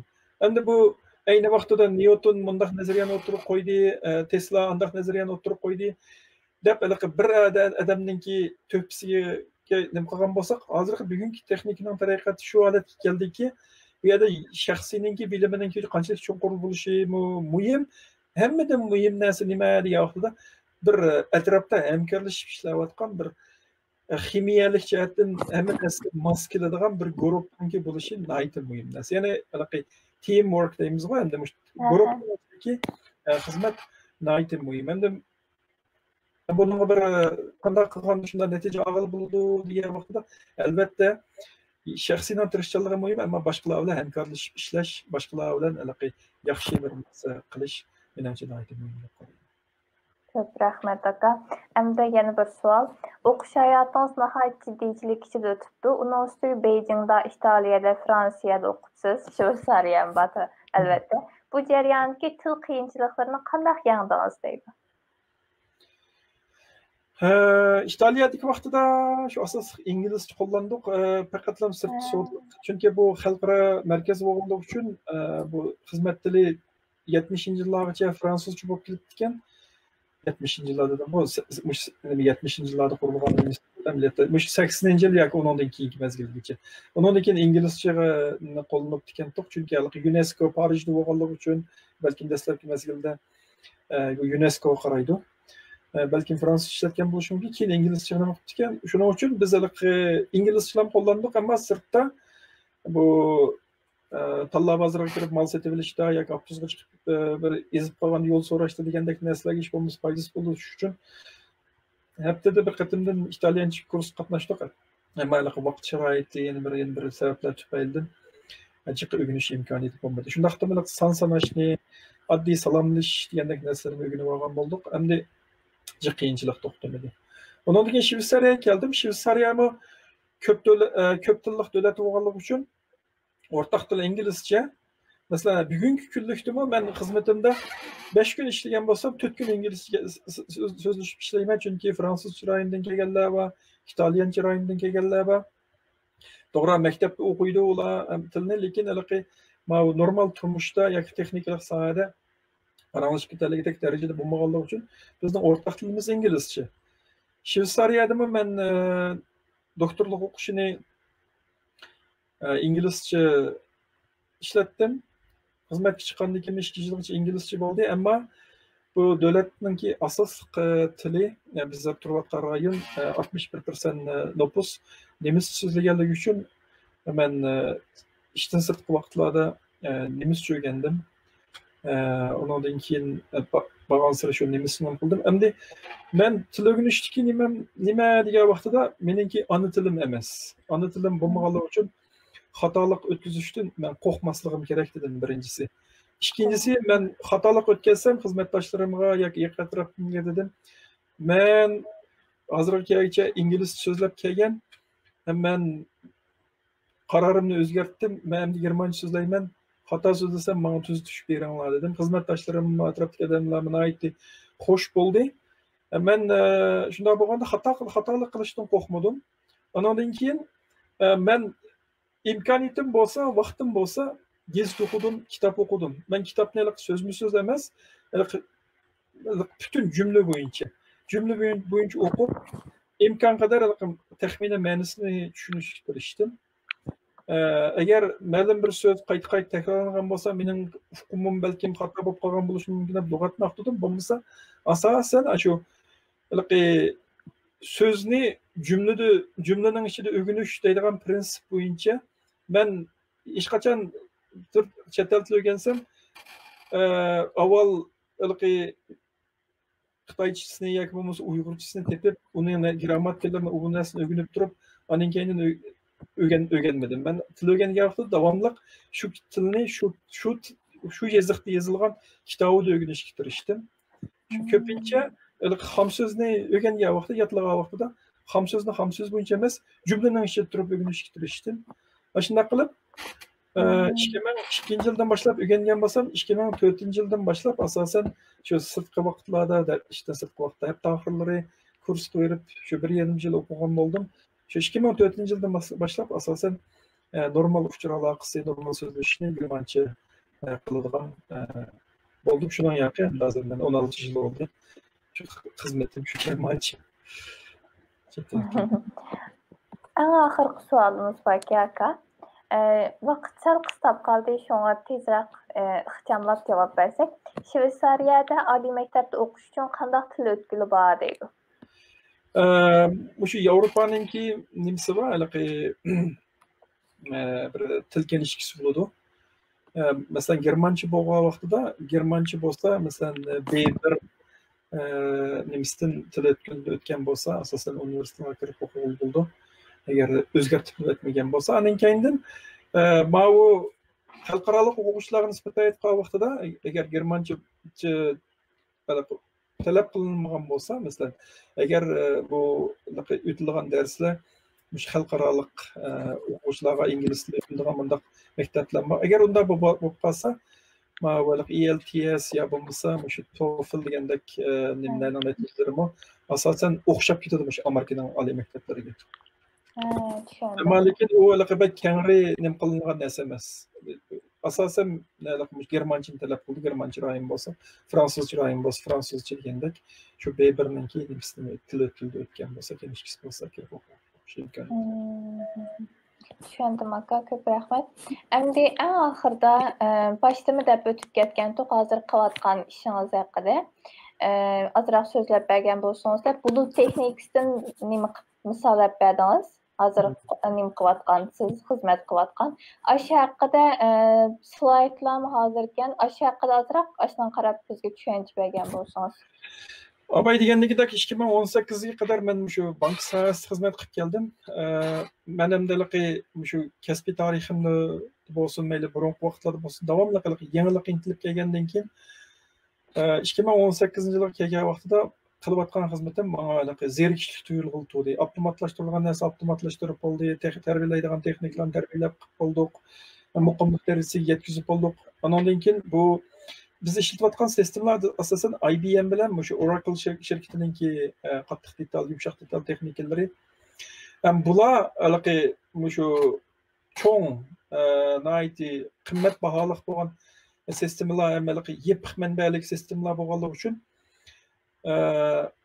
bu texnikalik jihatdagi yangiliklar asosan to'xtab qoldi.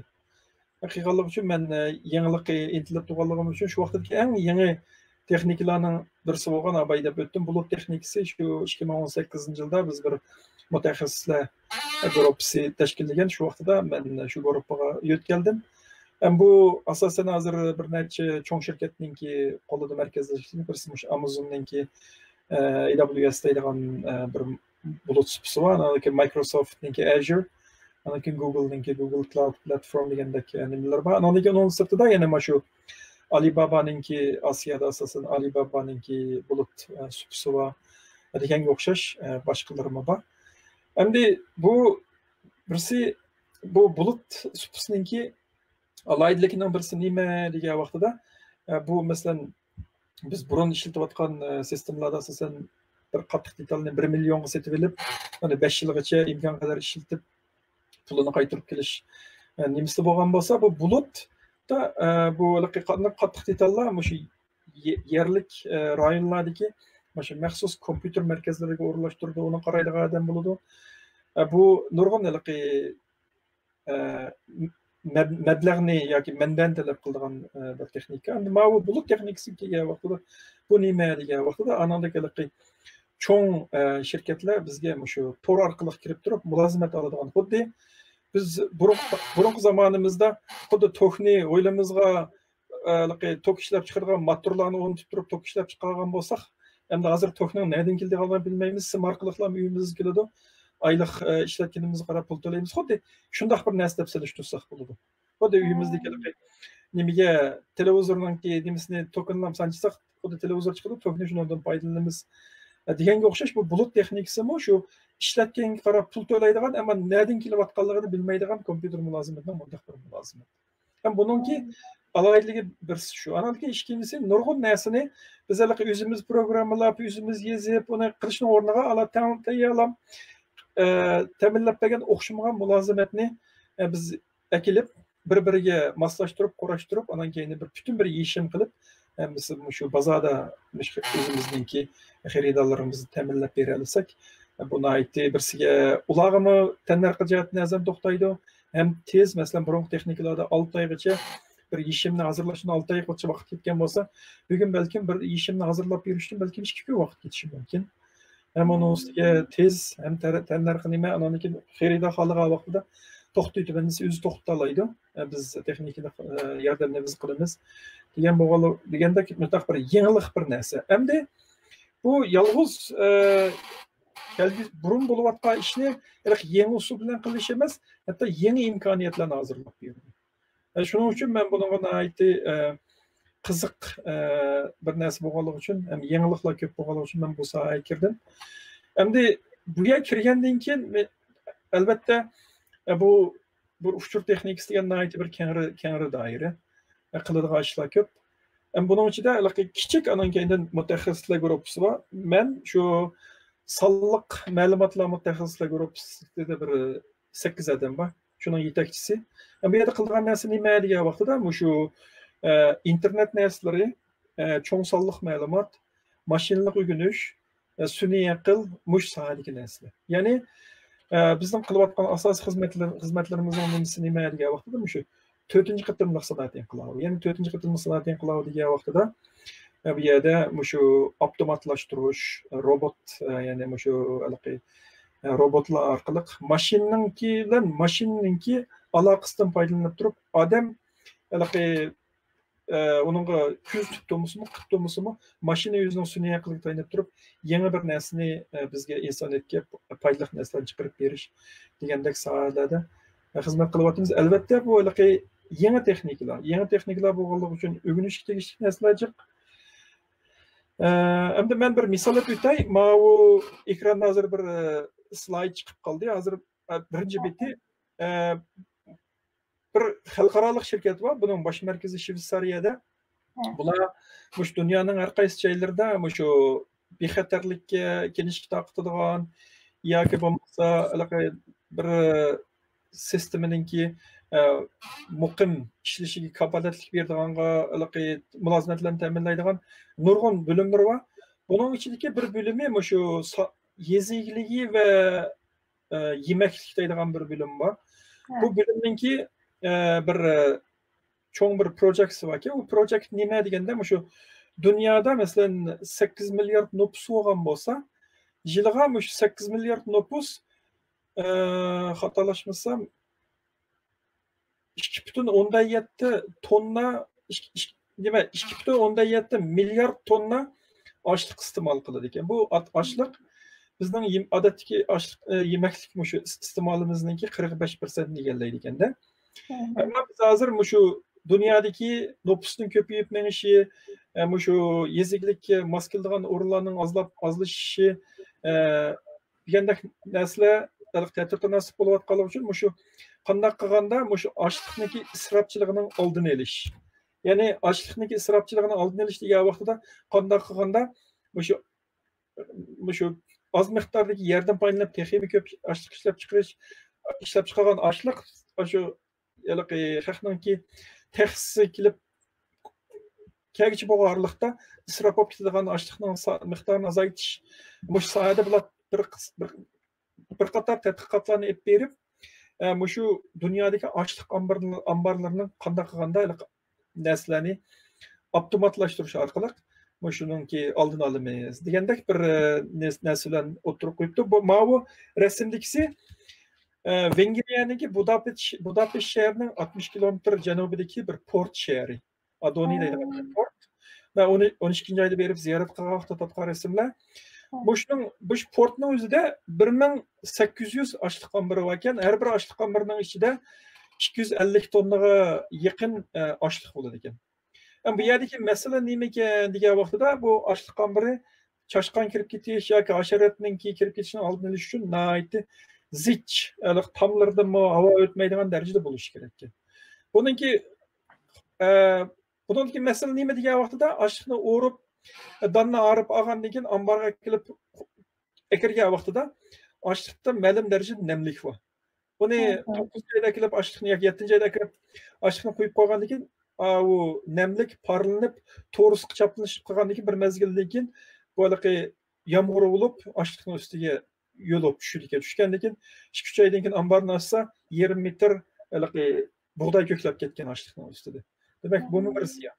Buning oldini olish uchun buning ichiga havo almashtiradigan narsalarni o'rnatsa, uning birisiga tok ketadi.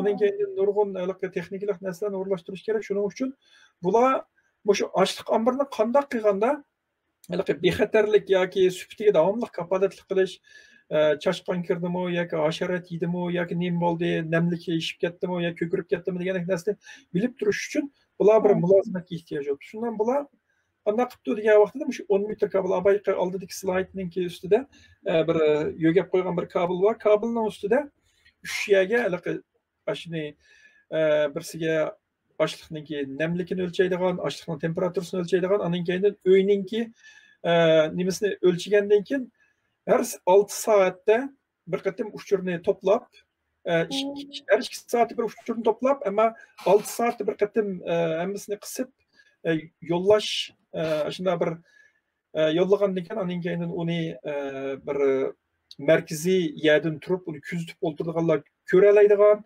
ochliq omboridagi ahvolni o'zgarishi. Aning keyin agar tasodifiy ochliq omboridagi mushu nimada ochliq o'zgarish bo'lib qolsa, qachonliqqa masalan mushu ochliq omborda nachar ochliqlar paydo bo'lish ehtimolligini ko'rsatib bergan. Ya'ni demoqchi bo'lganim masalan hozir ochliq yaxshi. Biz 6-oyda ochliq yaxshi, ammo ochliq ombordagi havo temperaturasininki namlikning o'zgarishi mushbitim bo'lsa 9-oyni o'tirib bo'lganda men ochliq nacharlashib ketdi degan bir ma'lumotni biz ochliq mushu omborni boshqaradigan shirkatlarga bera olsak, demak ular 8 oyning ichigacha masalan oshliqlarni boshqa yoqqa yetkazib setib etadigan bahası muvafiq deb o'ylagan vaqtda, ya bo'lmasa shu yerga biologiyalik yoki ximiyalik nimalarni ma'lum bir masalan aşiret o'ltiradigan yoki bo'lmasa u namlikini to'valtadigan bir narsalarni o'rnatish orqali ochliqning buzilib qolishini oldini olish. Bu nihoyatda bir cho'ng bir projekt. Endi biz hozir bu projektni dastlabda Ispaniyada sinab qildik. Texnik bo'libmi mush ishlab chiqargan kabelninki zodi ishlaydigan ishlamaydigan biz umid qilgan natijani berolmaydiganligini bilish uchun Ispaniyada tajriba qildik. Undan keyin Misrda tunji qatim projektni boshlagan, ammo Misrda sonliq ma'lumotni qo'g'dash qonunida ochliq bilan munosabatli uchurmi qo'g'dilgan uchur bo'lganligi uchun biz bu uchurni biz shu Yevropaning Frankfurtdagi hisoblash markazida bitirib qolganligimiz uchun bular bizga ruxsat qilmagan uchun biz Misrdagi projektni to'xtatib qo'yib Vengriyada qildik. 12-oydagi nima shu rasm shu. Undan keyin Latviyada projektni qilib bitirdik. Maydan boshlab biz hozir projektni Qozog'istonda qilyapmiz. Shu pat yaqinlarda boshlandi projekt. Undan keyingisi Rossiyada.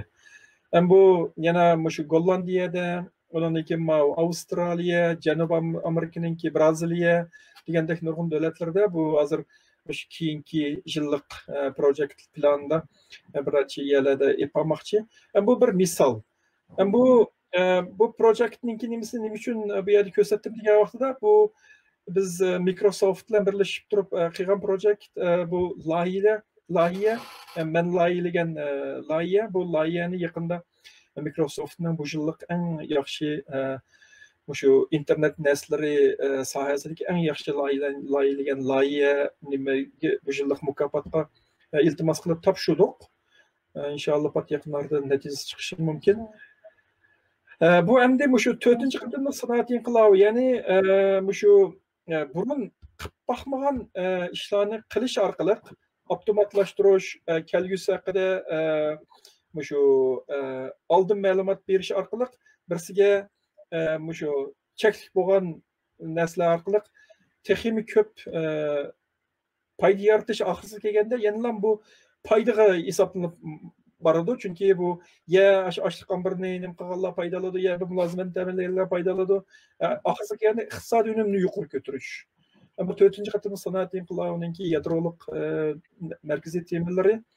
Bu yerda bulut supsi bilan bu sanoat 4-qatim sanoat inqilobi desa, bu o'rtaga bog'lanishninki nima ekanligini ko'pincha odamlar his qilib yetmasligi mumkin. Bu bir misol endi meniki qilayotgan xizmatlarimniki doirasidagi. Tushundim aka, bek rahmat. Endi tomoshabinlarimizni savol so'rash to'xtatgan, lekin bir tomoshabinimiz savol so'rabdi. Undaq bo'lsa, mundaq deydi. Bundan keyin shaxsiy kompyuterlarning o'rnini bulut supsidagi mavhum kompyuterlar egallamdi deydi. Endi butunlay egallamaydi. Yanalam bulut supsidagi mulozimat elish uchun oldimizda bir kompyuter bo'lishi kerak, ammo lekin biz hamma ishni yerli kompyuterda qilishimizga hojat qolmadi. Masalan, bugungi kunlikda masalan burun biz kompyuter shaxsiy uchurlarimizni yoki yozgan hujjatlarimizni hammasini yerli kompyuterga saqlagan bo'lsak, bugungi kunlikda uni yerli kompyuterga saqlashning hojati qolmadi. Bulut diskisiga yuklab qo'yib, bulut diskisidan bevositalam ashadin elib uni bitirib qilib, yana shu bulut diskisiga saqlasak bo'ldi. Masalan, bizningki kompyuterlarimiz biz nerede turib ishlasak bo'laverdi. Idoraning xizmatini biz torli boyi bo'lgan yerlarda kirib ishlatalaymiz, ammo hech qanday bir uchurniki kompyuterga saqlanishi cheklangan. Chunki kompyuterimiz poyezd o'qilib qolsak yoki bo'lmasa yoki bir yerda yutib ketib qolsa, to'g'ri disk albatta qulflaqliq u narsalarni elish oson emas, lekin shundaqdimi idoraningki hech qanday bir uchurni shaxsiy kompyuter saqlashga ruxsat qilinmoqliq. Shu biz kompyuterga kirgandan keyin bulut diskisi ulaymiz, ulab shu yerda ko'rdigan materialni ko'rib yoki yozgan narsamizni shu yerga yozib, u bulut diskisiga saqlandi. Demak, yerli kompyuterga masalan idoraning ishini qildiganga bizga hojat qolmadi. U bir usul, u bir misol. Andan keyin yana nurg'un narsalar bor. Biz abay suniy qildik, masalan video bir narsalarni bir taraf qilishdik yoki bo'lmasa mayli qaysi bir sohadagi bir xizmat bo'lsin, yerlik kompyuterga programma qachlab turib uni qilishga asosan hojat qolmadi. Chunki bulut texnikasining o'zida biz ishlatmoqchi bo'lgan har qanday programmaning nimasi bulut texnikasidan og'ili bo'ladi. Biz shu yerda bir taraf qilsak bo'ldi. Undan keyin hatto masalan bir qism mulozimatga ehtiyojimiz bo'lsa, masalan biz kompyuter ehtiyojimiz bo'lsa, uni ayrim bir kompyuter elishimizning hojati yo'q. Bulut diskisiga kiriblar, kompyuterdan birini, mavhum kompyuterdan birini boshlatqizib, mesela Amazon'dan bulamdı yoki bo'lmasa Google, Microsoft'dan, Google'dan bulamdı. Nayt tanarqa azam, mesela bir kompyuterni ishlatish uchun balkim kichikroq kompyuter bo'lsa, bir kompyuterni 1 soatlik ishlatish yoki 10 tiyin mesela. Bir ay ishlasimi, mesela eng kichik, mesela bir kichik bir tal CPU'si va 5 GB RAM bir narsaga ehtiyoji bo'lgan bir kompyuterni 31 kun to'xtatmay ishlasam $3 tanarqa ish ketmaydigan bundaq nimalar bilan ishlab kelib bo'ladi. Hem to'g'ri ehtiyoj qarab turib texnik kuchli texnik ko'p nima bo'lsa uni balkim $300 pul ketishi mumkin, ammo lekin ma'lum bir ishlarni qilish uchun bugungi kunda ayrim uni kompyuter olib uyda qilishning hojati yo'q. Ma'lum kompyuterlarla qildi mesela. Tushundim aka. Söhbətimiz bəkli ko'ngillik bo'ldi. Ziyoratimizni qabul qilganligingiz uchun ko'p rahmat deyman. Ishlaringizga muvaffaqiyat, vaqtingizga barakat tilayman. Bugungi programmamiz mush yerda oxirlashdi, hurmatli ko'ruvchilar. Sizlarga ko'p rahmat. Vaqtinglarni chiqarib mush kechlarda bizni anglab berdinglar. Kelarki sanda ko'rishguncha omon bo'linglar. Allohga omonat. Rahmat sizlarga. Vaqtingizni programma qatnashganligingiz uchun. Gulnur sizga rahmat. Estağfurullah. Sizga bak rahmat aka. Shunchalik vaqtingizni biz uchun mana müşerlerde suallarımız cevap veriyorsunuz. Allah razı olsun. Pek hayacanlandım Raslan. Her zaman kolum köksünde. Allah razı olsun.